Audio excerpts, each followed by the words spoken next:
All right, welcome back. If you are preparing for 4th of July festivities, keep in mind it can be a tough day for our four-legged friends. The cracks and the booms from 4th of July fireworks shows can be a nightmare for cats and dogs. So look who we have in studio. Joining us live, Michelle Williams, the Senior Manager of Public Relations and Marketing for Canine Companions. They provide service dogs to people with disabilities and all of that. So first of all, introduce us to our guests here. Yes, well, we have adorable little puppy Scoop with you, yes, of course. who you know well. Yes. And then this is Persephone, or Percy for short, and she is in professional training with us to become a service dog. Wow. Okay, so leading up to this, what should we do to protect and help our pets when we hear the booms and all of the firecrackers? Even tonight we're hearing them. Yes, I was going to say, it doesn't just start tomorrow, it starts tonight, right? And what we suggest is that you start early in the day. Okay. So give your dog lots of exercise, take them on walks. We also suggest giving them some mental stimulation. So right here, you can see they are excited about this.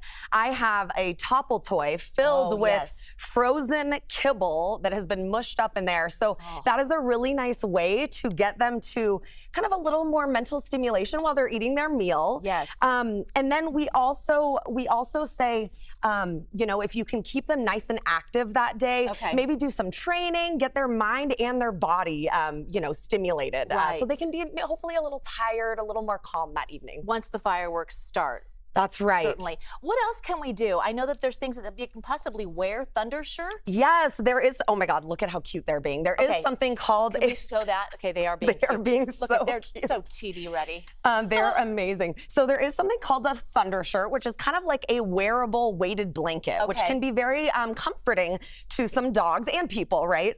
But we also, you can give your dog a nice cozy snuggle. But the other thing we really recommend is playing doing some stuff with your dogs to make them a lot more comfortable when the fireworks are going off. So one thing we can do is when we hear the firework, we can pair it with a kibble. So boom, kibble. So we like the boom. We like the boom. The kibble is good. We can also make sure that our dogs are cozy in their kennel. If they're kennel trained, you can see they really like their kennel. It's a nice, safe space for them to be. The other thing we can do is make sure that the TV's on, the radio is on, so that we have some music in the background, so we're not just hearing this crazy boom every 2 seconds. You know, I was just thinking, what if some folks are going to go to an event where they don't bring their pets, so their pets are left alone? Yes, we always want to recommend that if your dog is crate trained, to put them in their kennel, their crate. That is going to be the safest feeling spot for them during that wild stuff. And then the other thing, when you mentioned fireworks shows, we really want to encourage people not to bring their dogs to fireworks shows. All right.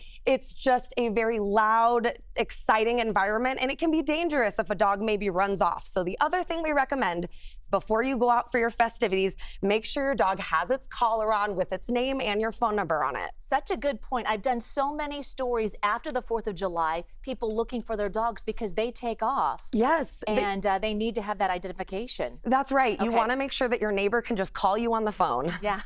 Got your dog here. Come get Scoop. And then this Topple is a great way. You can actually feed them their dinner in this. So maybe this happens when the fireworks happen, and you can see these girls are very excited about it. They have been really good little companions here, huh? All right. Well, thank you so much. Anything else before we scoop on out of here? Oh my gosh, I love it. Well, if you'd like to learn more and get more tips, you can go to canine.org to learn a lot more about us. I love that. Thank you so much. Happy 4th to you. Happy 4th. Let's keep it nice and peaceful. Thanks, guys. Okay. Now, if you, thank you so much.